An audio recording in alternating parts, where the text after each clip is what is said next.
So tonight, after this recording, we'll be discussing your book. And here's the book, The House of Government, A Saga of the Russian Revolution. And perhaps we can start by talking about the house itself, what it was, and why you decided to write about it. Well, the house was officially called the House of Government. It was one of its official names. It was the largest residential building in Europe in the 1930s. It contained 505 family apartments and lots of public spaces, including a theater, movie theater, cafeteria, kindergarten, beauty salon, tennis court, and so on and so forth. And the reason I decided to write about it is because I ran out of communal apartments to write about. You wanted to write about a communal apartment first? Some years ago, I wrote an article called The Yuri Slezkine Communal Apartment. And so then I decided that it might be interesting to write the history of an actual communal apartment, such as the one in which I grew up. But I realized at some point that I probably wouldn't be able to find enough residents and enough family archives to do that. And so I just kept moving from one apartment to another, and then from apartments to buildings, and ended up in the largest building of them all. So, yeah. What were you hoping to get at by writing about a communal apartment? Well, is it the human histories or at first it was really a challenge, sort of a creative challenge. Just, I'd written about it as a metaphor, and I wanted to write about it as a real place. But, of course, the idea is clear enough, right? Since I was going to do it from the 20s, maybe into the 70s. So it was going to be a history of the Soviet Union through the history of one apartment, where, preferably a large communal apartment, where a bunch of strangers lived side by side, interacted in a variety of ways, representing different backgrounds, different kinds of families, individuals, and so on. So that was the original idea, and of course I ended up doing something very different, because what is peculiar about the House of Government is that it was not a collection of strangers. It was a bunch of colleagues, comrades, brothers, if you will, living together. So it ended up being something very different, not just in size and scale, but also in conception from what it was meant to be. And so what was, besides its dimensions, what was unique about the house? So the communal apartment, and you said that you ended up doing, as you were talking about the communal apartment, I actually thought that this is the opposite of what that story would have been, because these people aren't strangers, but also because this is not an ordinary building, and it's not populated by ordinary people. Obviously the most interesting, I think, compelling and unusual thing about this building is that it was a home, a common home of a lot of public officials. I mean, that was the most members of the Soviet government lived there as neighbors, and there's no analog anywhere in the world that I'm aware of. Basically, the largest empire in the world had most of its, not all, but most of its key officials lodged within the same structure, under the same roof as neighbors. And that, of course, is a very striking thing. No, it's an unusual history in the sense, and it can be read in different ways. It could be read for the arguments, right? It could be read for the human stories, for the fates of the people who lived in there. But it's an unusual history because of the way the book is structured, and we get some people, not in this moment when they lived in the building, but you kind of go back to their pre-house Right. histories, and you entwine those histories, and they meet in different places.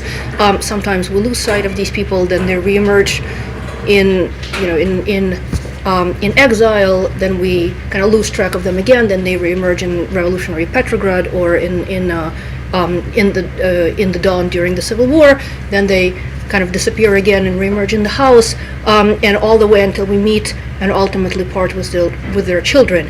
And so it has this sort of the entwining of various fates, has this novelistic quality. How did you come to structure the book in this? I mean, there's a lot that's in the book that's kind of so intentional, and I don't mean that to say that other books aren't intentional, but kind of very self-aware and self-conscious. But this kind of structure almost has this sort of natural feel, like it wrote itself, right? I mean, how did you come up with the idea? I mean, one idea would have been just to take the house in the from 1929 until whatever, up to the war, but to create this kind of and to trace it back to the 1880s, and to go forward into the 1980s, and to have these various meeting nodes for these people. So how did that happen? Yeah, that was not part of the original plan. Or rather, I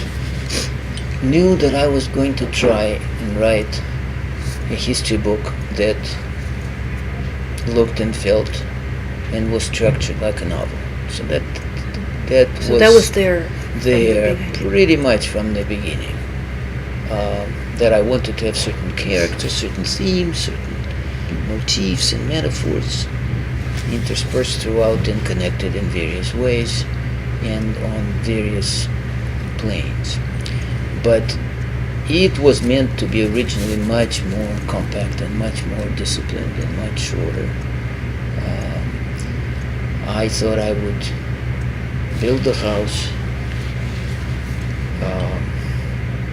then populate it with all these government officials, and then watch them eat and drink and talk and think and write and fall in and out of love and have children and employ governesses and maids and so on and so forth, play tennis, and then die. Or be taken out. And that would have been the idea, right? You sort of begin maybe with some early discussions about what such buildings should look like, and then what this particular building would end up looking like, and then essentially contain the whole narrative within the confines of the building.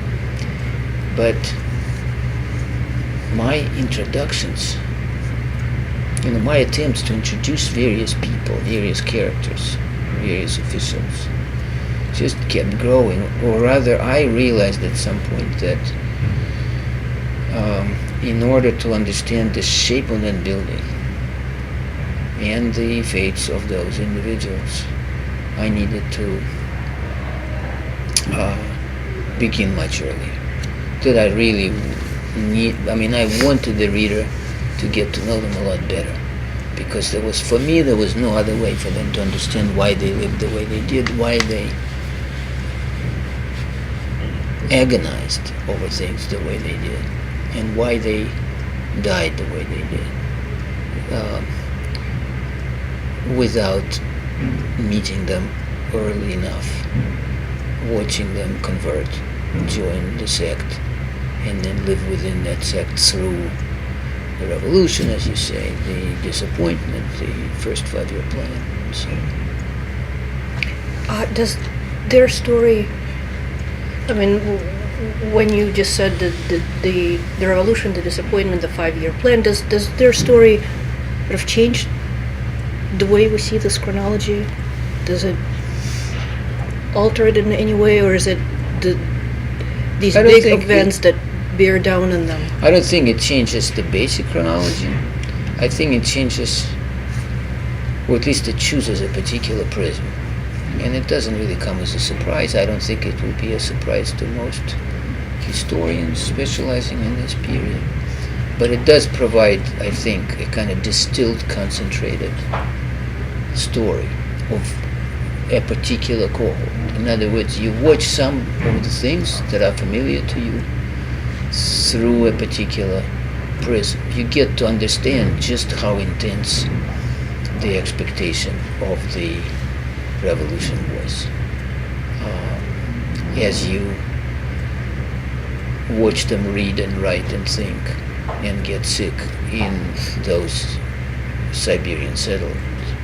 And I think you understand the degree to which NEP was a major disappointment if you follow them into those hotels and if you read what they had to write at the time.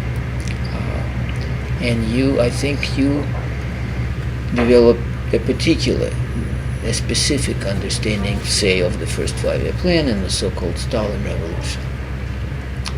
Once you have witnessed the relief, the elation, the excitement that these people felt, you know what it was for them. Now you just said that the story won't be surprising for many people.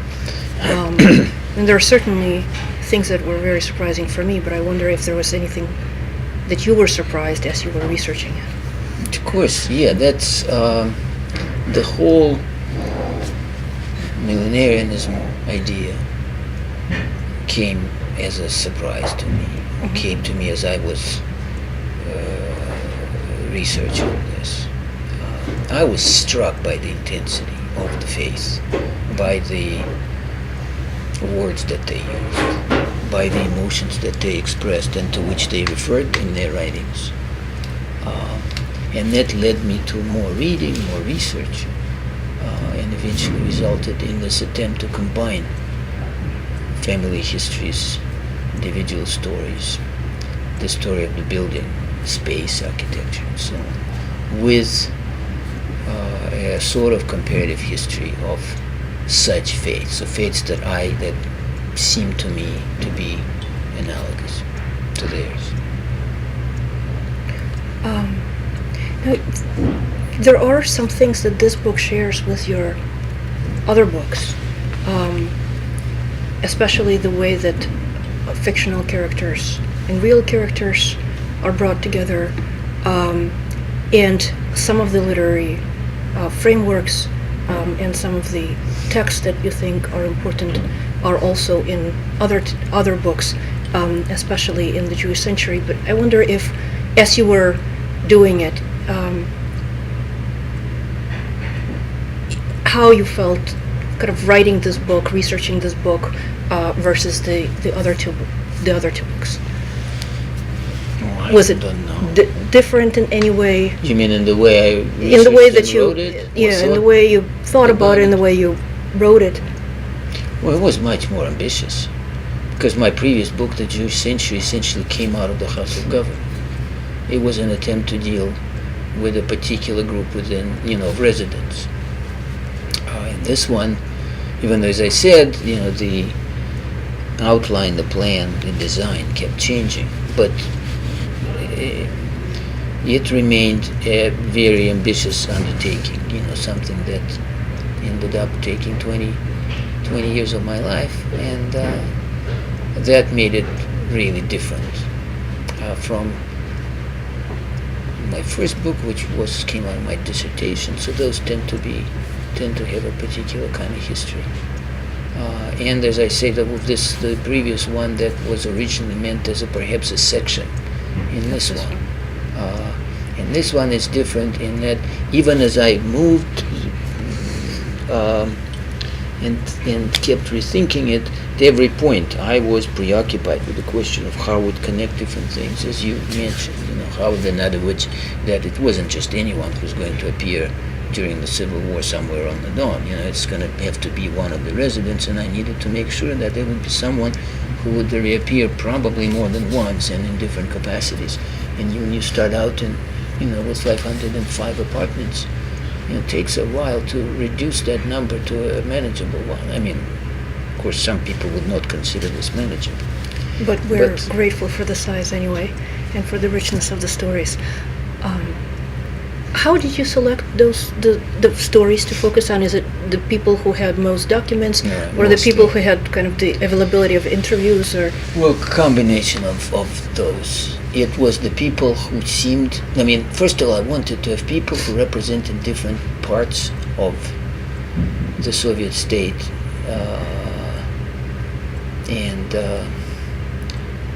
and Soviet life. So I wanted someone who would be important as an industrial manager. I wanted at least one Gulag official. I wanted at least one person who is directly connected to collectivization. So that was at least the hope.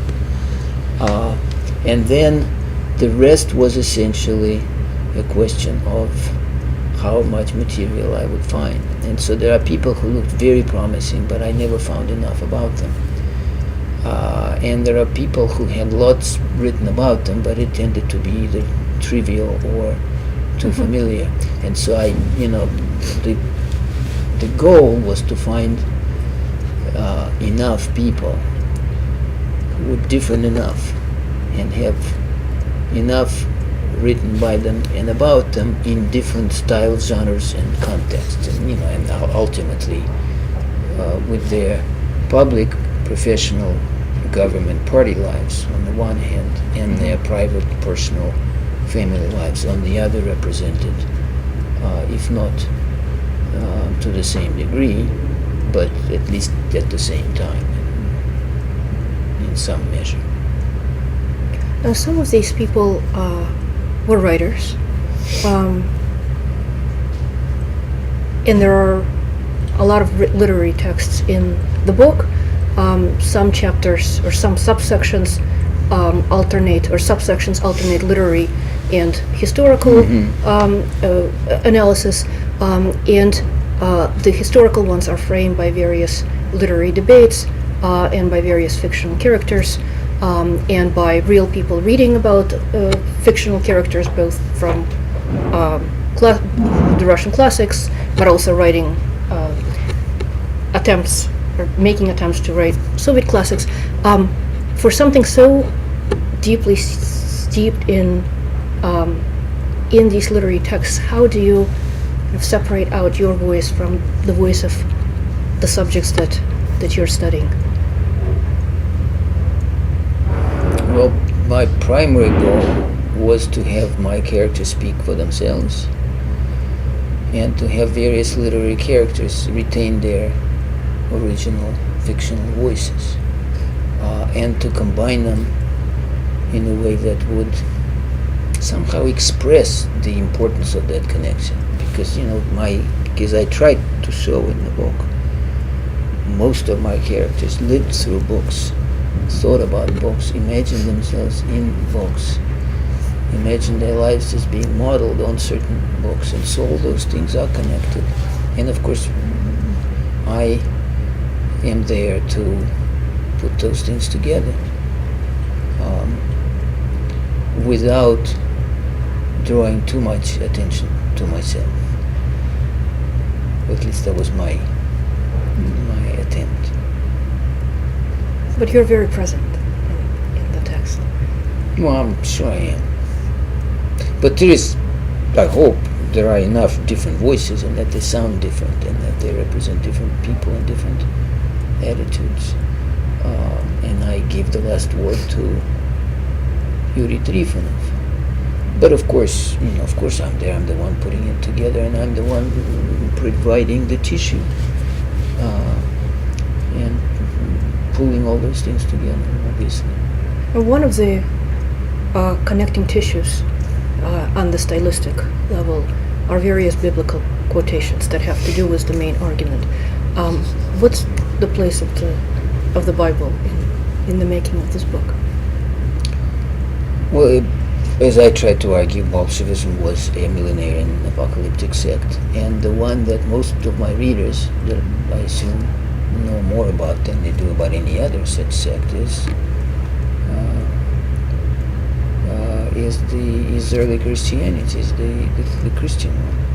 And so I use those in order to demonstrate some of the similarities.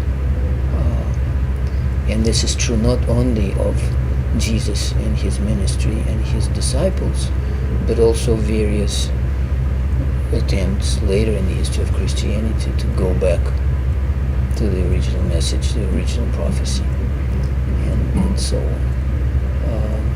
And of course, some of my characters,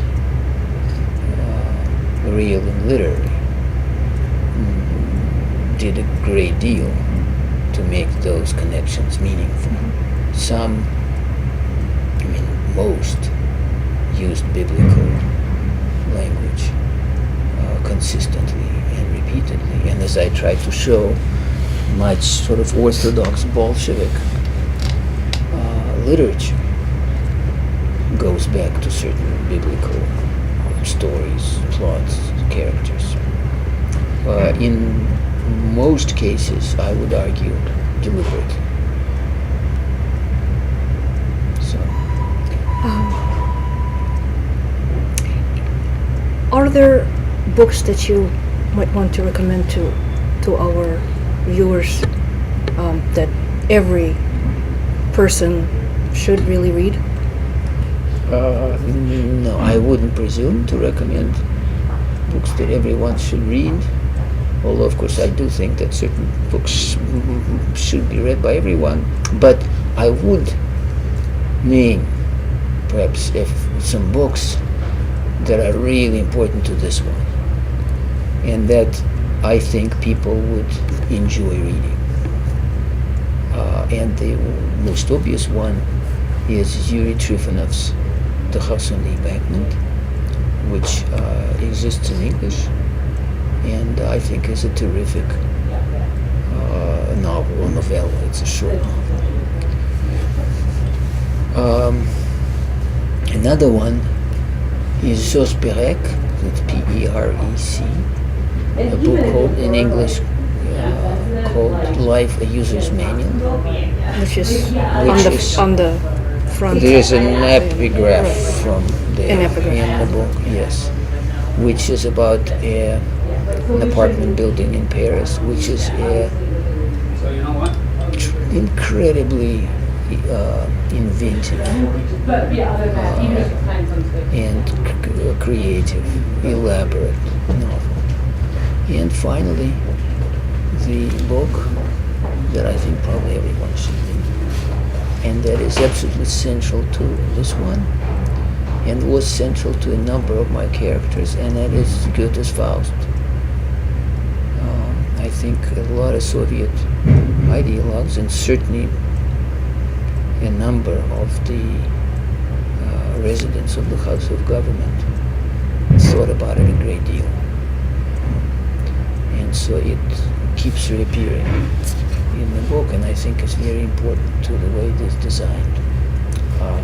And is in any case a book, I mean part one, of course, a book that I think people would enjoy reading and benefit a great deal from reading. Well, if we have another moment, since you brought up Trifonov's novella, how did that shape this book? How did reading Trifonov influence this book? Because there, the main action takes place somewhere else, in some other house, and this house is sort of, although it's massive, right? But it's kind of a vague memory that the protagonist sees from the window of the bus as the bus passes by, and there are, lit windows in this darkness.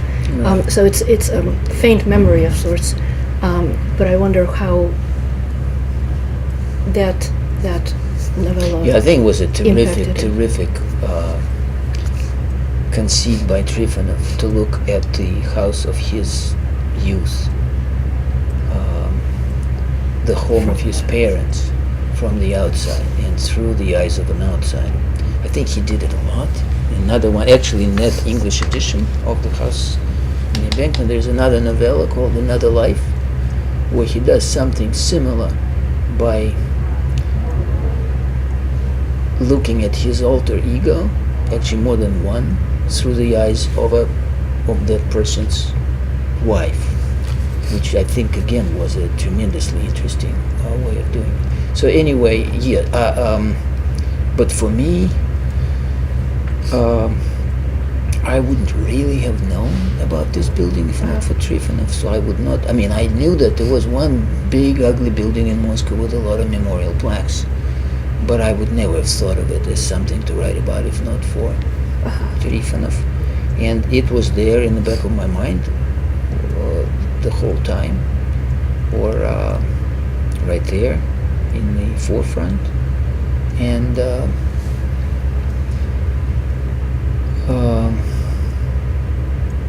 I knew very early on that I was going to end this book with an epilogue about Trifonov, and I, of course, deliberately incorporated all sorts of things into the narrative that would not have been there if not for Trifonov. And so I just hope that my readers will be patient enough to actually read the whole book, so that when they get to the epilogue, they understand how everything is connected to everything else. And that was one of Trifonov's favorite sayings, and why certain episodes and characters are there. Because it may take a while for that. You mentioned the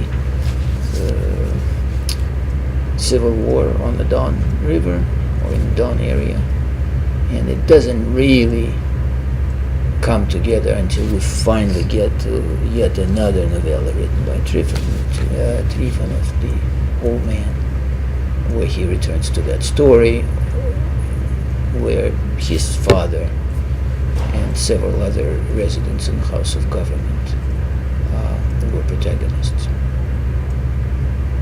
Well, thank you very much. Thank you very much for this conversation. Thank you for your questions. Thank you.